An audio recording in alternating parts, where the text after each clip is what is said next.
नमस्कार। मैं देवेंद्र इस वीडियो में बहुत बहुत आपका स्वागत करता हूं। आज हम पढ़ने वाले हैं फर्स्ट बैटल ऑफ पानीपत के प्रथम युद्ध के बारे में। दिन 21 अप्रैल 1526। दिल्ली से तकरीबन 90 किलोमीटर दूर पानीपत में भारत का भविष्य हमेशा के लिए बदलने वाला था। उस दिन जो हुआ, अगर नहीं हुआ होता तो आज दिल्ली का लाल किला नहीं होता, आगरे का ताजमहल नहीं होता। कुल मिलाकर आज जो भारत है उसकी शक्ल कुछ और होती। आज से तकरीबन 494 साल पहले हरियाणा राज्य के पानीपत जिले में पानीपत का प्रथम युद्ध लड़ा गया। काबुल का तत्कालीन शासक जहीरुद्दीन मोहम्मद बाबर अपनी पुश्तैनी रियासत फरगना और समरकंद को हारने के बाद बहुत ही मुश्किल से काबुल पर कब्जा कर पाया था। जो मुग़ल थे उनको पर्शियन में या फिर फ़ारसी में मंगोल कहा जाता है।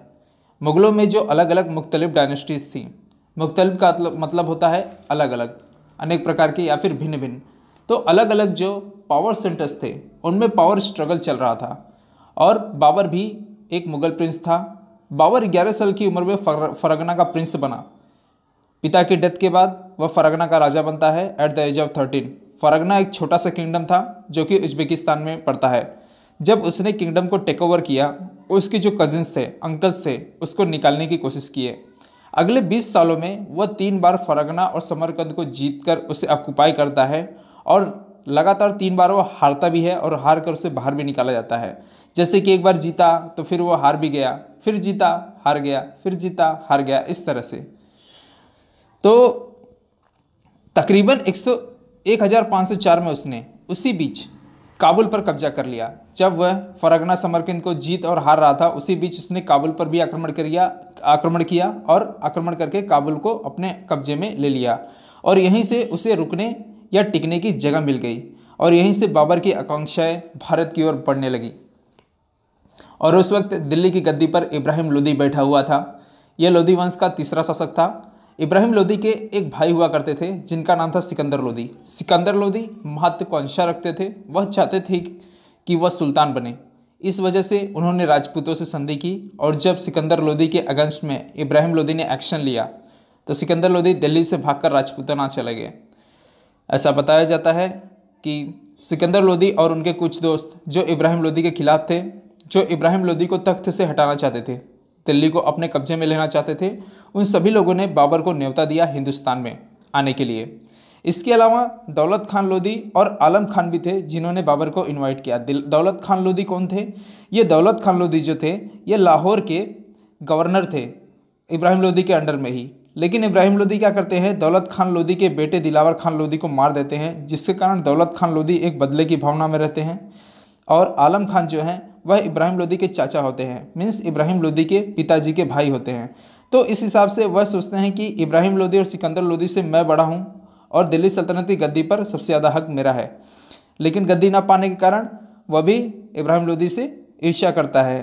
तो इस तरह से इब्राहिम लोदी के भाई सिकंदर खान लोदी, आलम खान उनके चाचा और दौलत खान लोदी जो गवर्नर थे, यह सब ईर्ष्या में होने के कारण और साथ ही साथ सिकंदर लोदी के जो मित्र थे, इन सब लोगों ने क्या किया, बाबर को इनवाइट किया भारत में आक्रमण करने के लिए।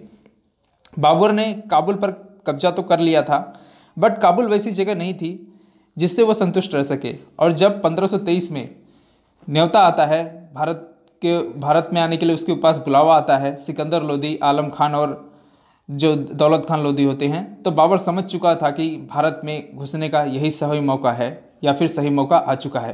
1524 में बाबर ने लाहौर पर कब्जा कर लिया। तब लाहौर नाम पूरे पंजाब सूबे के लिए होता था। लाहौर में बाबर गैरिसन यानी फौजी के लिए गढ़ स्थापित कर वापस काबुल वह चले जाता है। साल 1525 में बाबर ने एक बार फिर काबुल से दिल्ली की ओर रुख किया। तत्कालीन भारत में बाबर तब दाखिल हुआ जब उसकी फौज ने पेशावर के पूर्व से बहने वाले हारून नदी को 17 नवंबर 1525 के दिन पार किया। यहाँ से सिंधु नदी तक पहुँचने में उसे 28 दिन लगे। बाबर ने 15 दिसंबर 1525 को सिंधु नदी पार कर लिया और इस मुकाम पर पहुंचकर बाबर ने अपनी सेना का लेखा जोखा भी किया। बाबरनामा जो बाबर के द्वारा लिखी हुई है, उसमें बाबर ने लिखा है कि उसके पास उस वक्त 12,000 फौज थी। बाबर की ये फौज भारत में बिना मुश्किल के बढ़ती जा रही थी। सुल्तान इब्राहिम लोदी के खिलाफ बाबर आगे बढ़ता रहा और उसकी फ़ौज रोपड़ जो पंजाब में आता है इस वक्त में, वहाँ से उसने सतलुज नदी पार की और वह अम्बाला जो कि हरियाणा में आता है वहाँ पर पहुँच गया। बाबर की फ़ौज छोटी थी, लेकिन नेतृत्व अलग किस्म की थी। तकनीक और कौशल अलग दर्जे का था। उसके फौज में सभी एक से एक दिग्गज थे, वेटरन थे। तमाम फौज ने बाबर के साथ 8 से 10 लड़ाइयाँ लड़ी थी। अफगानिस्तान में, उज्बेकिस्तान में तथा पर्शिया में, इन सब जगहों पर इनके साथ की जो 12,000 फौजें थी, कई लड़ाइयाँ लड़ चुकी थी बाबर के साथ में। वो ट्रेंड बैटल हाइटेंड वेटरन्स थे, मतलब यानी युद्ध कौशल में पूरी तरह से अनुभवी तथा युद्ध कला में पारंगत थे। 3 चीज़ें बाबर की फौज में बहुत अहम किरदार अदा करती थीं। बाबर का तोपखाना, जिसे आर्टिलरी कहते हैं, उससे पहले हिंदुस्तान में तोपखाने का इस्तेमाल इस तरीके से किसी फौज ने नहीं किया था। और तोपखाने को चलाने वाले उस्ताद अली और मुस्तफ़ा कुशल नेतृत्व करने वाले थे, और इन्होंने उस्मानी विधि से लड़ाई लड़ी थी फर्स्ट बैटल ऑफ पानीपत में, जिसे हम आगे देखेंगे। और इसके अलावा जो सेंट्रल एशिया की खासियत थी, जिसको हम कहते हैं घुड़सवार तीरंदाज, ये घुड़सवार तीरंदाज भी जो है, ये दूसरी खासियत थी बाबर के सेना की। और तीसरे थे बंदूकची। बंदूकची जो थे वह बंदूक निशाना लगाने के लिए बहुत ही माहिर थे, जो घोड़े पर भी बैठकर लगा सकते थे और बैठकर तो बहुत अच्छे से लगाते थे। तो यहाँ पर आपको दिखाई दे रहे हैं ये जो तीनों जगह, ये तीनों जो है बहुत ही इंपॉर्टेंट थे बाबर की सेना के लिए।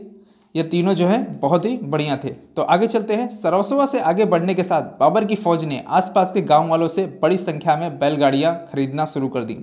मैं फिर से कहता हूँ, बाबर रोपड़ के बाद शाहबाद से होते हुए सरसवा पहुँचता है, और सरसवा से आगे बढ़ने के साथ बाबर की फौज ने आसपास के गांव वालों से बड़ी संख्या में बैलगाड़ियां खरीदना शुरू कर दी, और यह उसके एक बड़ी रणनीति का हिस्सा था। बहरहाल सरसवा से आगे बढ़कर दक्षिण की तरफ पहुंच गया बाबर, और दक्षिण की तरफ ही पड़ता है पानीपत।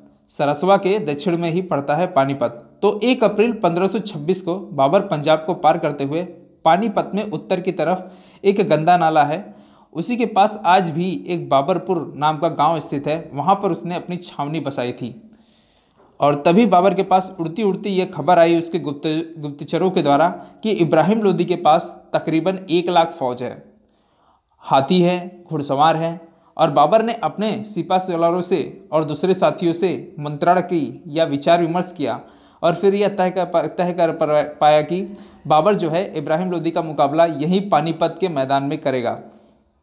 पानीपत में ही भारत का भविष्य का फैसला होने जा रहा था। बाबर की सेना तकरीबन 20,000 से 25,000 सैनिक थे, लेकिन जो पानीपत में उस वक्त की हालत थे वह बाबर के खिलाफ थे, क्योंकि मैदानी इलाकों में ज़्यादा सेना चाहिए जो बाबर के पास नहीं थी, जबकि इब्राहिम लोदी के पास उससे 4 गुना ज़्यादा सेना थी। और बाबर के जो गुप्तचर सेना थी, जब बाबर की जो गुप्तचर सेना होती है वह इब्राहिम लोदी की सेना को देखते हैं और उनके साइज़ को देखते हैं, तो बाबर की सेना को जब आकर वह बतलाते हैं तो वह बहुत ज़्यादा घबरा जाती हैं। बाबर के सिपा सलार और बाबर के जो सिपा सलार होते हैं वह बाबर से विचार विमर्श करते हैं और कहते हैं कि जितना घूमना था घूम लिए, अब एक काम करते हैं, यहाँ से वापस चलते हैं। तो बाबर उन सभी को एक एक्सपेरिमेंट करने की सलाह देते हैं, और बाबर कहता है अगर वह एक्सपेरिमेंट सक्सेस हो गया तो प्रोबेबली वी कैन सक्सेड। उन्होंने रणनीति बनाई। पानीपत के एक ओर तो कस्बे की दीवार थी, जो आप यहाँ पर देख सकते हैं। पानीपत के एक ओर तो कस्बे की दीवार थी, और दूसरी ओर थी यमुना नदी। और इसी के बीच में उन्होंने क्या किया, 7 किलोमीटर लंबी एक ट्रेंच बनाई, खाई बनाई बाबर के सैनिकों ने, और उन खाइयों में लंबी नुकीली टहनियाँ खड़ी कर ऊपर से पत्ते बिछाकर मिट्टी रख दी। दूर से पता ही नहीं चलता था कि वो 20 से 25 किलोमीटर फीट का गड्ढा है वहाँ पर। और जो बाबर था उस ट्रेंच के दूसरी ओर पर, जहाँ बाबर अपनी सेना के साथ खड़ा होने वाला था, उसने बैलगाड़ी लगवा दी। देखिए आपको यहाँ पर बैलगाड़ी दिखाई दे रही है इमेज में, और उसके आगे जो काले रंग का ये दिखाई दे रहा है आपको, ये काले रंग का दिखाई दे रहा है लाइन, ये क्या है, ये जो है एक खाई बनी हुई है 7 किलोमीटर लंबी। और बैलगाड़ी में देखिए आपको यहाँ पे जो इमेज में एक बैलगाड़ी दिखाई दे रही है, इस बैलगाड़ी को आप 5 बैलगाड़ी के बराबर समझिए, क्योंकि इमेज छोटा है इसके नाते मैं एक बैलगाड़ी रखा हूँ इसमें। तो बैलगाड़ी जो है एक साथ में 5-5 बैलगाड़ी लगाता था, और उसके बाद 6 फुट का वह जगह छोड़ देता था। जगह छोड़ने के बाद फिर 5 बैलगाड़ी वह रखता था, फिर 6 फुट जगह छोड़ता था, फिर 5 बैलगाड़ी रखता था। इसी तरह से बीच में जो छुटी हुई जगह थी उसमें उसने क्या कर दिया, लेदर के रोप लगा दिए, मतलब लेदर की रस्सियाँ लगा दी 2 बैलगाड़ियों को जोड़ने के लिए। ये जो लाल कलर में आपको दिखाई दे रहा है ये क्या है, ये लेदर की रस्सी आपको दिखाई दे रही है। और उसी लेदर के पीछे उसने क्या किया, अपने तोपखाने और बंदूकची को रख दिया। मतलब ये जो तोपखाने दिखाई दे रहे हैं वह उसके पीछे उसने क्या कर दिए, रख दिए। यहाँ पर 3 दिखाई दे रहे हैं, 3 नहीं थे, बहुत ज़्यादा थे। हालांकि मैं इमेज आपको समझाने के लिए यहाँ पर रखा हूँ जो आप थोड़ा समझ सकें। तो यहाँ पर उसने क्या किया, उसने बैलगाड़ी के पीछे रख दिए तोपखानों को। तो ये जो अल्टरनेट फॉर्म में तोपखानों को रखा गया है यही कहलाते हैं उस्मानी विधि। उस्मानी विधि जो है ये कहलाती है कि दो जो बैलगाड़ी है इनके बीच में तोपखानों को जो आपने रखा है यही कहा जाता है उस्मानी विधि से तोपखानों को रखना और इससे लड़ाई करना। बाबर की बाईं ओर बात करते हैं, बाबर की सेना कैसे वहाँ पर खड़ी थी। बाबर के जो बाईं ओर थी वहाँ पर तीरंदाजों के साथ में मोहम्मद मिर्ज़ा था। मोहम्मद मिर्ज़ा जो था वह बाबर का एकदम खासम खास जनरल था। और बाबर के दाईं ओर बाबर का बेटा हुमायूं सक्सीड कर रहा था तीरंदाजों के साथ में, और सेंटर में खुद था बाबर। और बाबर के दोनों साइड में, बाबर के दोनों ओर क्या थी, रिजर्व सेना थी। रिजर्व सेना हैवी कैवेलरी के साथ में थी। रिजर्व जो थे इनका मकसद ये था कि एन मोमेंट पर अटैक करके लड़ाई का रुख बदल देना, यह उनका काम था। इब्राहिम लोदी जो है जब पानीपत की तरफ बढ़ रहे थे तो बाबर के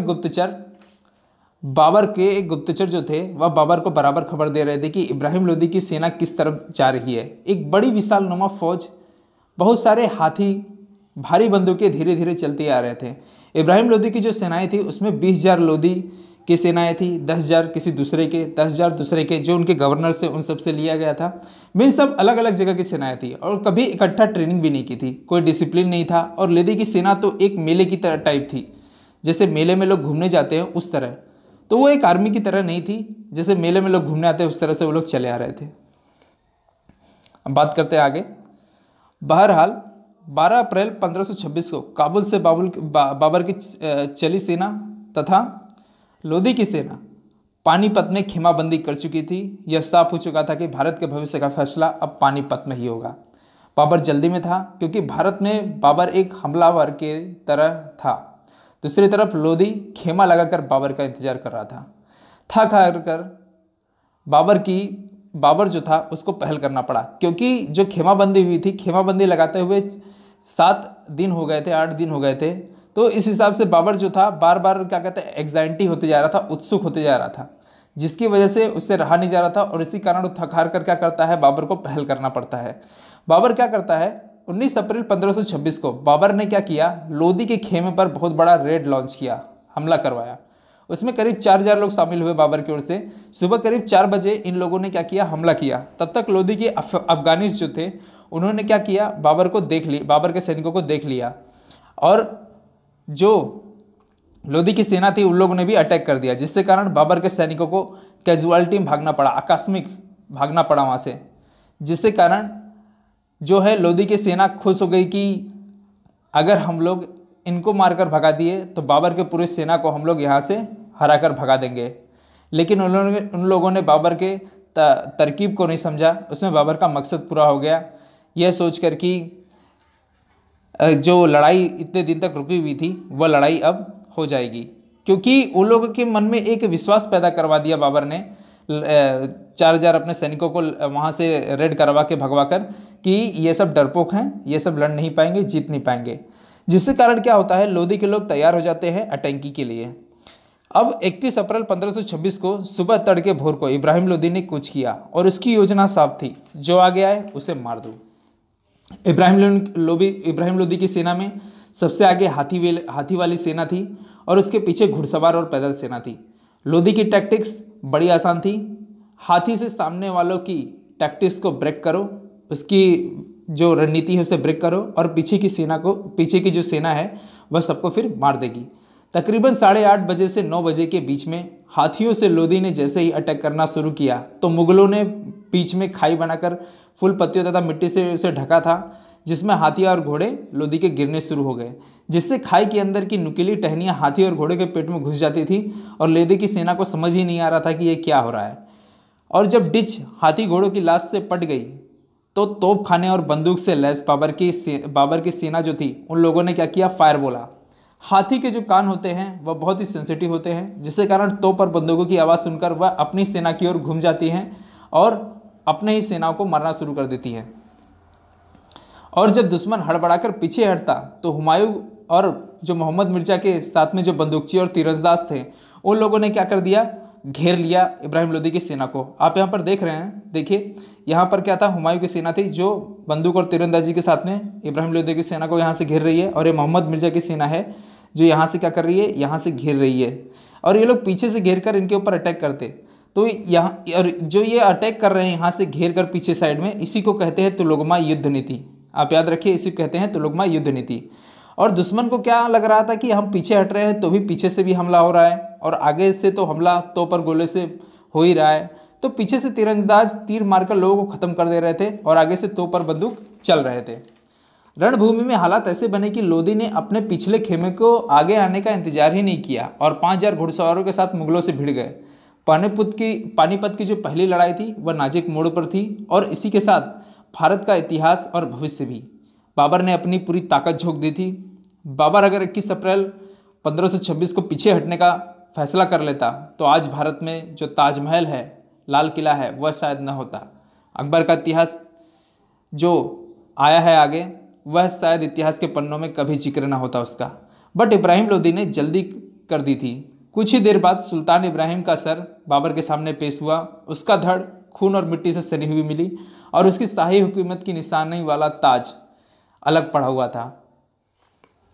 और जो बाकी 20 से 25,000 सैनिक घिर गए थे उनका सर काट काट कर एक ऊंची मीनार बनाई गई। तकरीबन 35 फीट की मीनार बनाई गई, जो बाबरनामा में लिखा है खुद बाबर ने। पानीपत के प्रथम युद्ध की लड़ाई जो है 6 घंटे तक चली, जिसने इंडिया के इतिहास को अगले 330 साल के लिए बदल दिया। तो यहाँ पर फर्स्ट बैटल ऑफ पानीपत खत्म होता है। आई होप आपको यह लेक्चर पसंद आया होगा। अगर ये लेक्चर आपको पसंद आए तो इसे please like, share and subscribe जरूर करें। तो मिलते हैं आगे हम एक नए टॉपिक के साथ, तब तक के लिए खुश रहें। Good bye, thank you.